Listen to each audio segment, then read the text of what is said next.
तो बच्चों आज की क्लास में हम लोग पढ़ने वाले हैं थ्योरी ऑफ डिमांड। यहाँ पे मतलब मैं आपको डिमांड के बारे में बताऊंगा। आज की क्लास में हम सिर्फ बेसिक्स डिस्कस करेंगे कि एक्चुअल में डिमांड होती क्या है। तो चैप्टर की हेडिंग डाल लीजिए। अब मैं आपके सामने कुछ डे टू डे लाइफ में जो वर्ड्स यूज होते हैं उनका यूजेज करने वाला हूँ। देखो, जनरली हम लोग कुछ वर्ड्स होते हैं जिनको इंटरचेंजेबली हम यूज करते हैं। Dzire, want, demand. जनरली मतलब हम इंग्लिश में अगर देखें तो हम ऐसे बोलते हैं, अच्छा यार ये मेरी डिजायर है, इस या ये इसकी डिमांड है मुझे, मतलब इसकी इस प्रोडक्ट की डिमांड है मेरे लिए।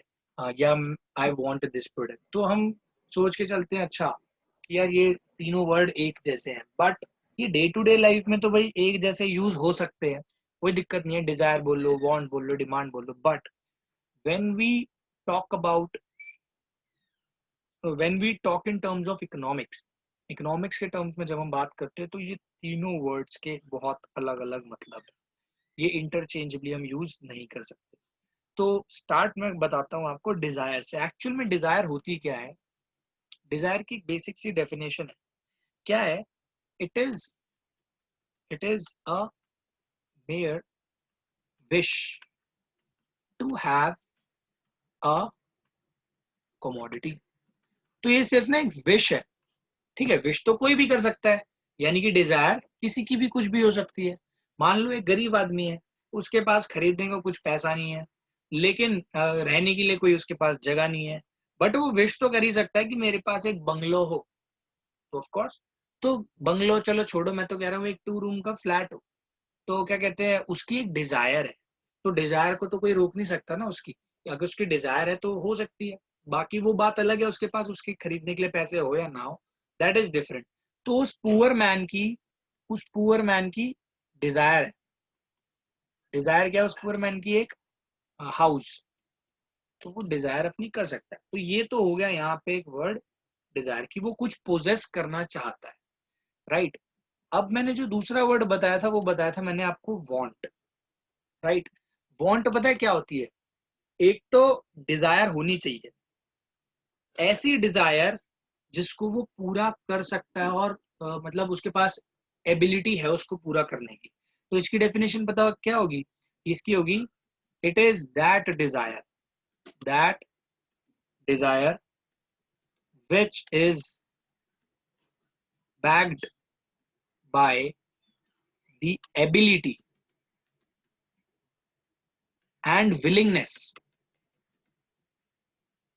Willingness to satisfied. ठीक है। तो अब ये जो डिजायर है वो वांट में कब चेंज होती है? जब उसके पास एबिलिटी हो और विलिंगनेस हो उसको सेटिस्फाई करने की। ऊपर का जो मैंने पुअर मैन वाला एग्जांपल दिया था उसी में सोचो, उस पुअर मैन एक लॉटरी जीत जाता है, लॉटरी लग जाती है उस बंदे की, और उसके पास 25-30 लाख रुपए आ जाते हैं। अब now he has the ability, तो अब वो मार्केट में बोल सकता आई वॉन्ट अ हाउस। ठीक है। अब वो ये नहीं बोलेगा आई विश अ हाउस, अब तो वो बोलेगा आई वांट अ हाउस। तो वो वांट अपनी कब जाहिर कर सकता है? जब उसके पास एबिलिटी हो उसको खरीदने की एंड वो चाहता भी हो, विलिंगनेस भी। अब जैसे वो गाड़ी नहीं खरीदना चाहता, तो वो गाड़ी उसकी वांट है ही नहीं। वांट के लिए क्या दो चीजें इंपॉर्टेंट है? ऐसी डिजायर, खरीदने की औकात हो उसकी, और वो खरीदना भी चाहता हो। तो द एबिलिटी एंड ये जो विलिंगनेस है, ये दो वर्ड्स अगर डिजायर में लग जाते हैं तो क्या हो जाता है? वो हमारी वांट बन जाती है। अब देखिए, डिजायर आपको पता चल गया क्या है। डिजायर वांट में कब बदलती है? जब आपके पास एबिलिटी होती है और आपके पास क्या कहते हैं, विलिंगनेस होती है टू सेटिस्फाइड। ठीक है। आप उसको खरीदना चाहते हो या जो भी है, तो डिजायर बनती है वांट में। और ये जो वांट है ना, ये बनती है बेटा डिमांड में। पता है कब? दो चीजों के ऐड होने से। पहला, with reference to price, reference to price, यानी अब आपने प्राइस और जोड़ दिया। दूसरा, with reference to time, with respect to time। अब देखिए मैं एक एग्जांपल लेता हूँ। एक हम बात करते हैं नॉर्मल एक ऐसे प्रोडक्ट की जो किसी सीजन में काम आ रहा है। जैसे ले लो एग्जांपल अम्ब्रेला का। ठीक है। मान लो एक गरीब आदमी है, छाता नहीं खरीद सकता, बिल्कुल भी पैसा नहीं है उसके पास। तो रेनी सीजन में यार वो विश करता है रेनी सीजन को भूल जाओ, वो विश करता है कि उसके पास एक अम्ब्रेला हो, तो वो उसकी डिजायर है। अब मान लो उसको भीख मिल गई है, जो भी हो गया, अगर पुअर मैंने जरूरी नहीं भीख ही मांगे, आई एम सॉरी, मेरा कहने का मतलब है उसकी कहीं से भी उसको पैसे मिल गए, जो भी है उसके पास एबिलिटी आ गई और वो खरीदना भी चाहता है, तो अब वो जो डिजायर है अम्ब्रेला खरीदने की, अब वो उसकी वांट बन गई, he wants to have an umbrella. अब क्या है, अम्ब्रेला पता है डिमांड में कब आएगा, अम्ब्रेला वांट डिमांड कब बनेगी, जब वो मार्केट में जाएगा ना, देखेगा भाई प्राइस के हिसाब से खरीदेगा। एक मार्केट में 30 रुपए की मिल रही है, एक में 45 रुपए का मिल रहा है। वैसे इतने सस्ते अम्ब्रेला होते नहीं है, बट मैं बता रहा हूँ 2000 की बात, चलो मतलब 20 साल पहले की बात, ठीक है, तो इतने ये मिल रहे हैं। कहीं पे 25 रुपए का मिल रहा है, लेकिन क्वालिटी का कुछ फर्क है, तो ऐसे ही। अब यानी कि वो कंसिडरेशन में प्राइस को भी लेने लग गया, ठीक है। तो डिमांड कब होगी, जब प्राइस भी आ जाएगा, टेकन इनटू अकाउंट, हम प्राइस को भी लेंगे। दूसरी चीज, रेफरेंस ऑफ टाइम भी लेंगे। जब हम मान लो रेनी सीजन है, तो रेनी सीजन में तो उसकी डिमांड ऑटोमेटिकली बढ़नी ही बढ़नी है। तो ध्यान रखना, डिजायर वांट कब बनती है, जब एबिलिटी और विलिंगनेस टू सेटिस्फाई होती है, तब वो डिजायर बन जाती है वांट। और वो वांट डिमांड कब बनती है, जब क्या कहते हैं उसको हम डिफाइन कर दे प्राइस के साथ और एक टाइम के साथ, तो that want changes into a demand. तो इसका एक एग्जांपल ले सकते हो डिमांड का। आजकल वैसे ही कोविड का टाइम चल रहा है और हम ये वीडियो बना रहे हैं सितंबर 2020 के अंदर, तो इस समय कोविड का टाइम चल ही रहा है। तो यहाँ पे आप देख सकते हो कि क्या कहते हैं, यहाँ पे डिमांड जो है ना, मास्क काफी बढ़ी हुई है, मास्क सैनिटाइजर। तो जब भी मास्क सैनिटाइजर लेने जाते हैं, तो like we always ask about price and time. तो ये कोविड वाला चल ही रहा है, तो ये प्राइस एंड टाइम की वजह से यहाँ पे हम लोग एक एग्जांपल दे सकते हैं मास्क और सैनिटाइजर का। तो ये भी डिमांड है आजकल लोगों की। तो आप देखिए डेफिनेशन क्या बनेगी डिमांड की। डिमांड की डेफिनेशन के अंदर ना काफी इंपॉर्टेंट चीज है, वो ध्यान रखना है।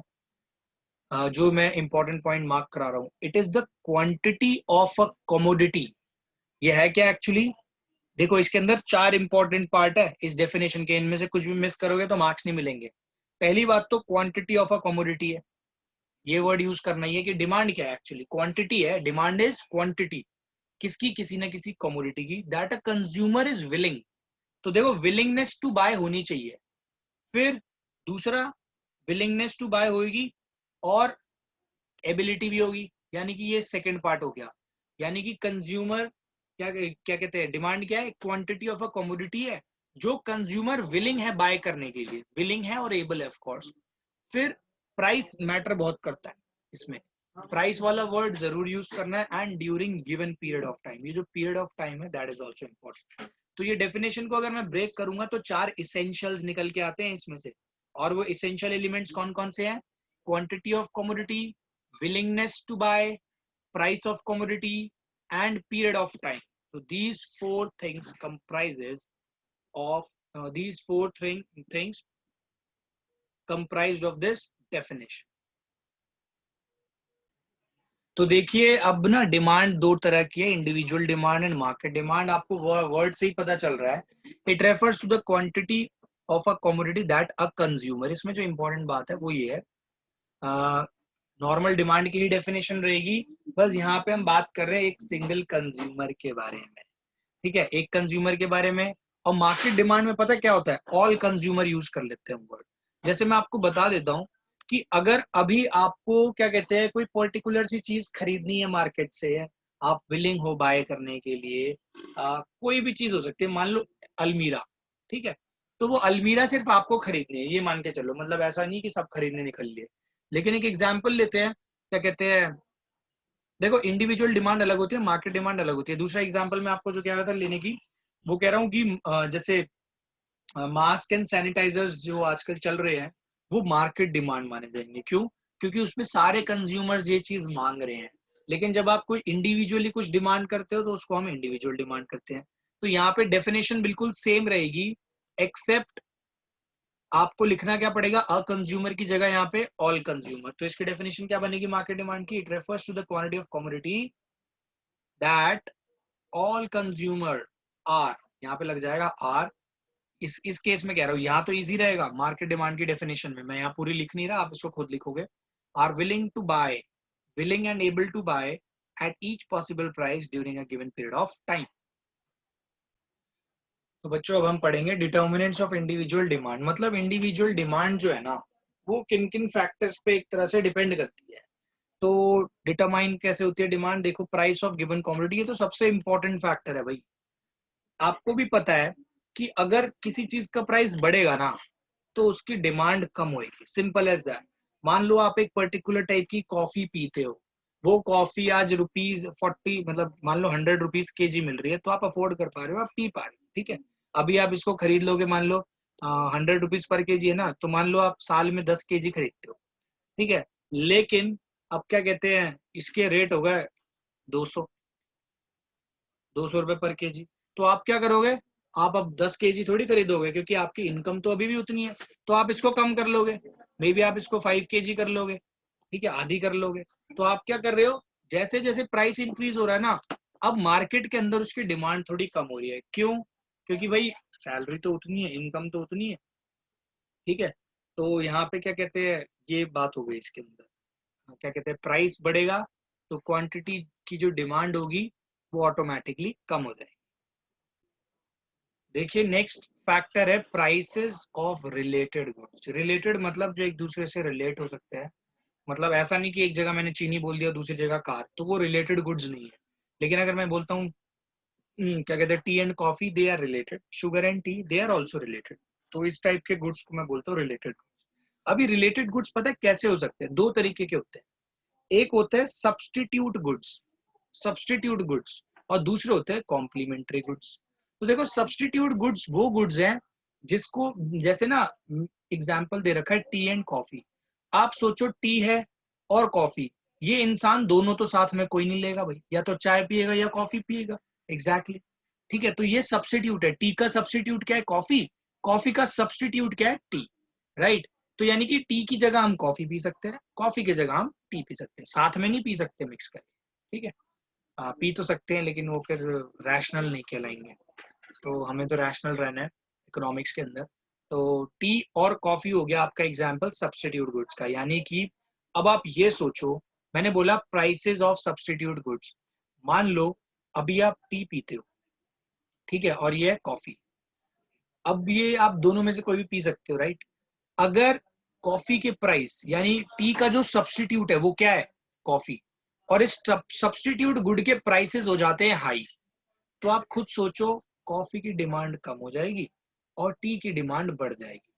यानी कि यहाँ पे जो डिमांड है ना बेटा, इंक्रीज हो जाएगी यहाँ पे। तो जैसे ही सब्स्टिट्यूट गुड के प्राइस बढ़ते हैं, तो जो उससे रिलेटेड गुड है ना उसके डिमांड बढ़ती है। ध्यान रखना, if the substitute goods price increase, the demand of good increase. देख लो यहाँ पे मैं दो वर्ड्स यूज कर रहा हूँ, एक तो बोल रहा हूँ गुड्स और दूसरे बोल रहा हूँ सब्स्टिट्यूट गुड्स। तो इसका सब्स्टिट्यूट है ये।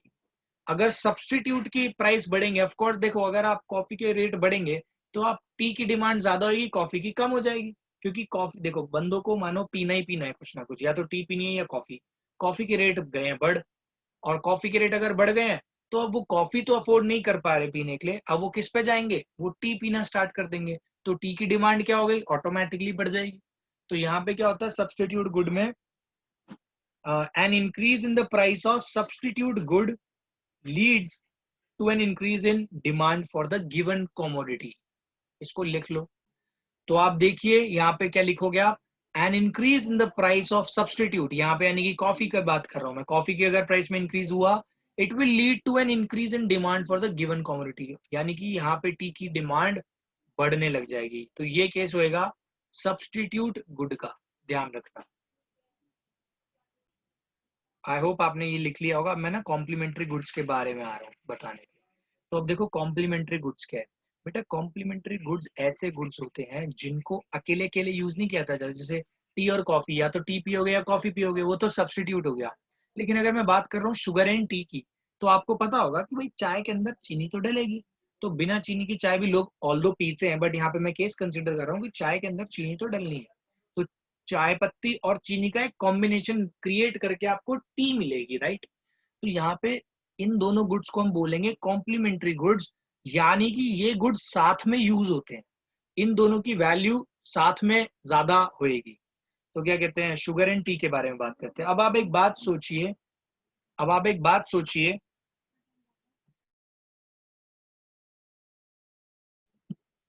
अब आप यहाँ पे एक बात सोचिएगा कि अगर क्या कहते हैं टी की जो प्राइसेस है ना, वो चाय पत्ती के प्राइसेस गए हैं बढ़, या फिर चाय पत्ती छोड़ो, शुगर के प्राइसेस गए हैं बढ़, अब चीनी के प्राइसेस बढ़ गए हैं। तो देखो ऑफ कोर्स चाय कम बनेगी, क्योंकि भाई चाय के लिए चीनी तो चाहिए ही चाहिए। तो अब क्या आएगा मार्केट के अंदर, क्या कहते हैं, टी की भी डिमांड कम हो जाएगी, चाहे प्राइस किसके बड़े हो, शुगर के बड़े हो, लेकिन टी की भी डिमांड कम क्यों होगी, क्योंकि जो चाय है ना वो कम बनेगी, क्योंकि शुगर के प्राइसेस ज्यादा है, तो अब लोग कम शुगर खाएंगे, राइट।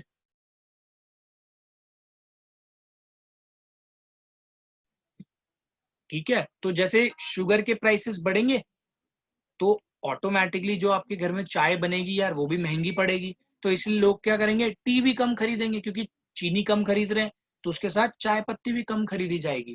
तो इस केस में हम लोग पता है क्या लिखेंगे, आप ये लिखो जो मैं लिखवा रहा हूँ, कि an increase in the price of complementary goods leads to decrease in the demand for given commodity and vice versa. तो आप ये डेफिनेशन ये लिख लीजिए, price of the related goods कैसे होता है, प्राइस ऑफ रिलेटेड गुड्स पे कैसे डिपेंड करती है, अगर कॉम्प्लीमेंट्री गुड्स हो। तो an increase in the price of complementary goods, यानी कि यहाँ पे मान लो ये शुगर जो है वो कॉम्प्लीमेंट्री है, इसका प्राइस अगर इंक्रीज हुआ ना तो इस कमोडिटी की डिमांड डिक्रीज हो गई, क्यों, क्योंकि ये एक दूसरे पे डिपेंड करते हैं। शुगर आप कम खरीदोगे तो साथ साथ चीनी भी कम ही खरीदोगे, क्योंकि वरना खाली टी का क्या करोगे इतनी ज्यादा लेके, है ना। तो उतनी ही खरीदोगे जितनी की चाय बनेगी आपकी, और चाय बनेगी कम क्योंकि चीनी के दाम हो गए ज्यादा। तो इसलिए चीनी के प्राइस इंक्रीज का इफेक्ट टी के डिमांड पे भी पड़ता है। तो ये है प्राइस ऑफ रिलेटेड गुड्स, कैसे डिमांड पे फर्क पड़ता है रिलेटेड गुड्स के प्राइसेस का।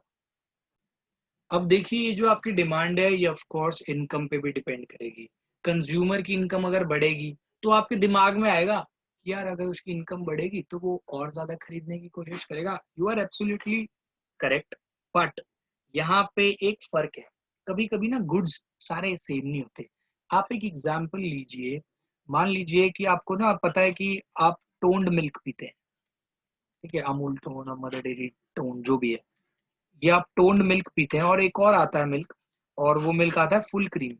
ठीक है, मान लो फुल क्रीम, देखो मानना क्या है, फुल क्रीम थोड़ा महंगा होता है, कॉस्टली होता है, राइट। और ये वाला जो होता है, ये जो टोन्ड होता है, ये होता है आपका क्या कहते हैं, थोड़ा सा चीप होता है, थोड़ा सा, ज्यादा नहीं। तो टोन मिल्क आपका सस्ता होता है और ये होता है कॉस्टली। अभी एक फैमिली है, मान लो उसकी इनकम है 20,000, ठीक है, तो अभी वो ना ज्यादा महंगा दूध अफोर्ड नहीं कर पाते, उनको टोन्ड मिल्क लेना पड़ता है। तो अभी वो मार्केट में जाते हैं, तो क्या कहते हैं डेली में, यानी कि 30 दिन में 30 पैकेट ले आते हैं, 30 दिन में 30 पैकेट, तो महीने की ये 30 पैकेट खरीदे किसके, टोन्ड मिल्क। लेकिन अब क्या होता है अचानक से भाई, इस बंदे की क्या कहते हैं बढ़िया सी जॉब लग जाती है, तो इसकी चेंज हो जाती है और इसकी सैलरी हो जाती है 40,000। अब ये चाहते तो फुल क्रीम मिल्क थे, बट इनकी सैलरी अलाउ नहीं कर रही थी, इसलिए टोन मिल्क पी रहे थे। लेकिन जैसे इनकी सैलरी बढ़ी, तो अब देखो वो ज्यादा टोन मिल्क नहीं लाएंगे, वो मिल्क तो 30 पैकेट ही लाएंगे, लेकिन इस बार किसके लाएंगे, फुल क्रीम मिल्क खरीदने लग जाएंगे वो। तो 30 पैकेट किसके लाने लग गए, वो फुल क्रीम मिल्क के। तो यहाँ पे क्या होने लगा, यहाँ पे टोन्ड मिल्क जो है ना, उसकी बेटा देखो डिमांड हो गई काफी कम, टोन्ड मिल्क की डिमांड कम हो गई, और देख रहे हो आप, इनकम बढ़ी बट स्टिल टोन्ड मिल्क की डिमांड हो गई कम। रीजन, ये बेटा आपका इंफीरियर गुड था इसके सामने, फुल क्रीम मिल्क के सामने ये इंफीरियर था। तो अब भाई उसके जब सैलरी बढ़ गई है तो भाई उसका औदा भी बढ़ गया, अब वो सस्ती चीजें थोड़ी खरीदेगा, तो वो महंगी चीजें ही खरीदेगा। तो यानी जो वो चीजें पहले खरीद रहा था उसकी डिमांड कम हो जाएगी। ये किस केस में होगा, ये होगा आपका सिर्फ इंफीरियर गुड्स के केस में, ठीक है, अगर वो गुड इंफीरियर है। लेकिन अगर वो नॉर्मल गुड है, एग्जाम्पल मान लो कार, आज उसके घर में एक कार है, उसकी सैलरी डबल हो गई, तो वो एक और कार खरीदने की कोशिश करेगा, यानी वहां पे डिमांड उसकी बढ़ गई। वो जो नॉर्मल गुड है, वो मान लो एक एग्जाम्पल है कार, एक नॉर्मल कार। इंफीरियर में आपका ये वाला एग्जाम्पल आ गया टोन मिल्क और फुल क्रीम मिल्क का। तो इस केस में आप लिखोगे as income increases demand increases, normal good के केस में, है ना। और यहाँ पे as income increases, demand of inferior goods decreases. ये हो गया थर्ड पॉइंट। अब देखिए नेक्स्ट जो पॉइंट है जिस पे डिपेंड करता है वो है टेस्ट एंड प्रेफरेंसेस पे। तो देखो ये तो सिंपल सी चीज है, मान लो कंज्यूमर का टेस्ट हो रहा है चेंज है, तो अगर मान लो किसी कमोडिटी के लिए उसका टेस्ट बढ़ जाता है या उसकी प्रेफरेंसेस बढ़ जाती है, मान लो एक पर्टिकुलर टाइप की बिस्किट्स हैं, ठीक है, अभी क्या कहते हैं उसको, ये इस टाइप के टेस्ट के मामले में बोल रहा हूँ कि मान लो एक पर्टिकुलर टाइप का बिस्किट है, उसके लिए उसका टेस्ट बढ़ रहा है, तो उसको मान लो कि बिस्किट्स के नेम ले लेते हैं, मान लो हाइड एंड सीक है, ठीक है, और वो बचपन में खाता था पार्ले जी, तो क्या कहते हैं वो बड़ा हो रहा है भाई, उसको बाहर की हवा लग रही है, उसको चॉकलेट बिस्किट चाहिए भाई, हाइड एंड सीक। अब वो हाइड एंड सीक क्या कहते हैं उसका टेस्ट उसको ज्यादा आ रहा है हाइड एंड सीक खाने में, तो ऑफ कोर्स इसकी डिमांड बढ़ जाएगी, जिसके लिए टेस्ट उसका डेवलप होगा ज्यादा उसकी डिमांड बढ़ जाएगी। एट द सेम टाइम वो पार्ले जी से हो गया बोर, अब इसके लिए इसका क्या कहते हैं इसके लिए टेस्ट ही नहीं बचा, वो फ्री में भी नहीं खाए पार्ले जी, तो इसकी डिमांड हो गई कम। तो यानी कि अगर इसमें तो आप जनरली अपनी लैंग्वेज में लिख सकते हो, if the consumer has have no taste for a commodity then demands decreases, and if he develops taste for certain commodity then its demand increases, simple as that। अब देखिए ये भी काफी इंपॉर्टेंट पॉइंट है सोचने वाला कि expectation of change in price in future, right. अब मान लो मैं यहाँ पे एग्जांपल ले रहा हूँ हाउसेस का, तो आपको मान लो अगर ये पता है कि यार आगे ना हाउसेस के रेट बहुत ज्यादा बढ़ने वाले हैं, मान लो मैं कह रहा हूँ कि नेक्स्ट 2 इयर्स में ये एक पर्टिकुलर जगह पे हाउसेस हैं, उस पर्टिकुलर एरिया में जितने भी हाउसेस हैं उनके रेट ना डबल होने वाले हैं, तो ऑफ कोर्स अगर एक्सपेक्टेड फ्यूचर के अंदर हमें पता है कि भाई यहाँ के तो रेट बढ़ने वाले हैं, तो यहाँ की जो डिमांड होगी ना हाउसेस की वो ऑटोमेटिकली बढ़ जाएगी, क्यों, क्योंकि लोग एक्सपेक्ट कर रहे हैं कि फ्यूचर में वहां के प्राइसेस बढ़ने वाले हैं। वाइस वर्सा दूसरा केस, मान लो किसी एरिया के जो हाउसेज हैं क्या कहते हैं वहां के प्राइसेस होने वाले डिक्रीज, राइट, और अगर डिक्रीज होने वाले हैं तो भाई वहां डिमांड बहुत ही कम हो जाएगी, माइनस में मतलब नेगेटिव, लोग खरीदना पसंद नहीं करेंगे, वहां बहुत रेयरली लोग खरीदना पसंद करेंगे। तो यानी कि if expected future price is high तो डिमांड इंक्रीजेस, ठीक है। If expected future price is low then demand decreases, ठीक है। और मैं आपको एक बात बताना चाहता हूँ, जब आप ये चैप्टर पढ़ोगे ना डिमांड वाला, अभी जो आगे कंटिन्यू भी पढ़ोगे, तो आप हमेशा एग्जाम्पल्स की हेल्प से समझने की कोशिश करोगे ना, तो आपके सारे कॉन्सेप्ट बहुत आराम से क्लियर हो जाएंगे। तो mark determinants of individual demand इतना ही है, फिर हम नेक्स्ट क्लास में पढ़ेंगे कुछ नई चीज कि क्वांटिटी डिमांडेड और चेंज इन डिमांड ये दोनों अलग अलग चीजें हैं, इन टर्म्स में डिफरेंस जानेंगे, फिर बाकी डिटर्मिनेंट्स ऑफ मार्केट डिमांड भी पढ़ेंगे। अभी इंडिविजुअल का पढ़ा, मार्केट का नेक्स्ट क्लास में पढ़ेंगे।